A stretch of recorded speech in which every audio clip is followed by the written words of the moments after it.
Working hard. It's been a tough camp, which it needs to be. We're still learning how to work. It's kind of a process. Just putting pieces together. I like our pieces. I think we got a lot of talent. We just have to, and this is just this time of camp, we got to keep working every day to get better. Even when it gets tiring, even when a lot of it's the same. The great offenses, the great teams find ways to keep getting better every day, okay? So I feel like we're heading in that direction.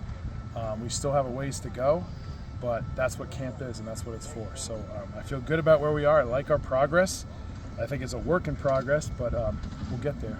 It's our job too. Saw a few guys dinged up over in the tent over there. Yeah. Anything serious, or are we just No, kind of just the regular camp? Kind of the regular camp. Nothing dramatic right now. Thank God.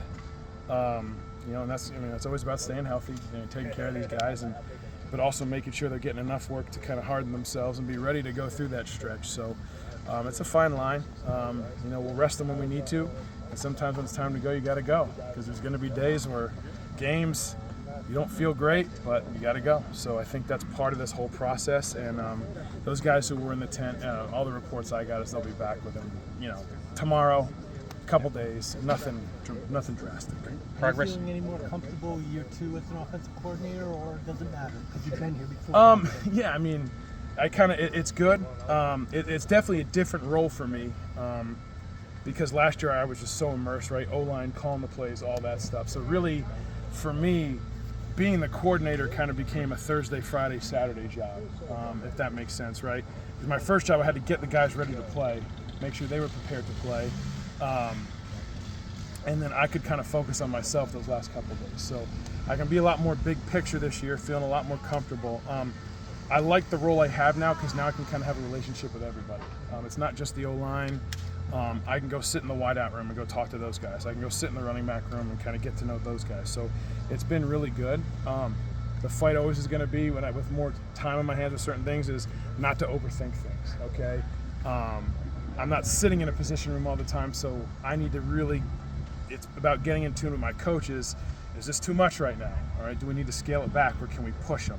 And so that's the thing I got to get used to in terms of, as a coach, all of us, it's easy, right? It's easy for us to understand a lot of the concepts and things like that, but for the guy out there playing, if it gets to be too much, I rely heavily now on those guys to kind of scale back, where last year when I had a position group, I could ask Val or Chase, hey, where are we at? What do we need to do? And they would give me an honest answer. So I'm getting a lot more comfortable, but the thing is, it's almost learning a new role too, which has been a lot of fun. So it's definitely different, but it's been really good. Enjoyed it. I'm getting to know everybody a lot better, so it's been good. What about the progress of the O-line, given that you lost guys like you mentioned? Well, I think, obviously we have enough talent, right? In the end, it's going to be about how those five play together, right? So Coach Pace and Coach Swingle and Coach Pace doing a great job with those guys. They're coming along. The good thing for us is even though we lost guys, we still have a lot of experience, right? Brady Wayburn started games. Kyle Juergens has started games. Karsten Cassidy has started games. Ben Morawski has started games for us. Wes started all last year for us just about. So really all those guys who are battling, with the exception of Ty Chan, who's running with the ones as well, have started games. It's just what they have to do is continue to learn how to play together, right? See it as essentially 10 eyes seeing it the same way. And Coach Pace is doing a great job with those guys and bringing them along. So just the improvement they have made from spring ball into right now has been really impressive to see. I'll be honest. At this, with where we're at, it's always going to be hard to replace Chase Lunt, Valsen, Christian Haynes. Even Noel, right? It's really hard to replace those guys because they're such great players. But the great thing for us is we had a lot of guys with experience and a lot of talent to fill in. From that point, do you feel comfortable with the amount of depth you do have on the O-line? I do. We want to get to 8, and we're right at that right now, 8 to 9.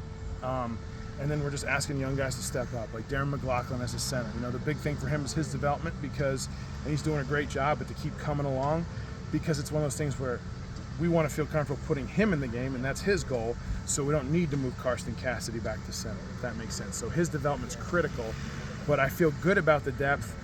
But what I'll say at the same time, you never feel good about your O-line depth either, right? So it's one of those, it's a catch-22 where I feel good about it. I think those guys are working hard together. It just kind of becomes, you never have enough. How much does a new QB's coach change things? Somewhat. I mean, because we had a certain way we do things here, right? So a lot of those haven't changed. But what I think what Price has done a great job of is bringing in new ideas. Okay, a lot of really good kind of thought out stuff that's really been tried and tested at the SEC level, right? Some of the stuff they did. And there's a lot of stuff with a couple new coaching points where we ran the same play, maybe a little coaching point here and there that's really helped improve some of those as well. So I would say it not necessarily business as usual, because obviously Price's big thing is he's the new guy, so he's had to fit in. He's done a great job with that, but he also has some great ideas for us that have kind of helped us expand and do some new things as well. So it's been a really good match. And having continuity with that position with Joe. And Oh my God, yeah. helping And the great thing, Joe's been through it all. So I mean, Joe's almost like a coach on the field at this point too. So he and Nick really, and even Tuck to that matter, can really help Price at first. Hey, this is kind of how we read it last year. This is what we did. Then Price and I could talk about it. What do you like? All right, let's keep it that way. Or, he kind of presents the new tweaks. Hey, that's awesome. I never thought of it in that regard. And we can make that adjustment. So it's been really good. When you have guys like Chase and Val, I don't even remember them missing games really the past couple of years. How do you keep the next guys ready to go? They have to step up. Yeah, I mean, I think it's just getting them as much experience as possible in practice, number one. Keeping them in situations, this is where Coach Moore does a great job. We could really throw those guys into the fire in these situations. And, as guys get older and more experienced, like the chasing, hey, why don't you take this one off? Let's get, whoever it may be in the ones at left tackle, just to kind of get them ready. And then obviously it helps to be able to win a couple games by a big margin, so we can get some guys in there and get some experience as well. It's a great problem to have that those guys didn't get hurt. But I've also been places, my last year at William & Mary, I think it was our first 7 games, we had 7 different lineups, right? So up front. So it's just one of those things where you have to be ready for everything. And back to the point of you can never have enough depth, ever, because you never know when that's, when something happens. And really, it kind of got us on the inside last year, and we had enough guys to get in there. And, they're coached the same way all the time. They all know this, we try to limit their techniques in terms of what they do so they can go in there and be ready to play. That's the goal. How important is the culture aspect of it in helping integrate, all these new pieces and, keeping, buying into everything? Yeah, it's. I mean, I think, I just think this is going to be the new challenge of college football. It's going to be a year-by-year thing. So showing guys how we do things our way, and you may have had success somewhere else. You may have done it a different way somewhere else, but this is how we do things here. And then making them understand. And I just think that confidence in that comes from demonstrated performance, getting them out there, do it this way, give it a shot, and just keep hammering them on the details and techniques and how we do things to get them to fit in. But I mean, it's just everything and this is the beauty of kind of now that I can sit back and think about some big picture stuff and talk to Coach Moore, it's just, everything we're doing every year is going to be, now we're fortunate that we're able to keep a lot of our pieces, which is not always going to be the case, and we got really close to losing some of them, so God bless those guys for staying with us. But it's just that's going to be the challenge every year. It's pretty much going to look new every year, and so that's the challenge, to have a system that's teachable, understandable, and having a culture that they can come right into and buy into. And that's everybody in the country is going to have that, right? And that's going to be the new kind of facet of coaching, is finding that way to get these guys in there. Because when you think about it, you bring a guy in June. He's got to be ready to go in August. Right? That is not much turnaround. So, and we also don't want to sacrifice some of the really good things we do because it's too hard, and you don't want to get too vanilla either. So there's a fine line with everything. That's going to be the challenge now in this new era of college football. Good.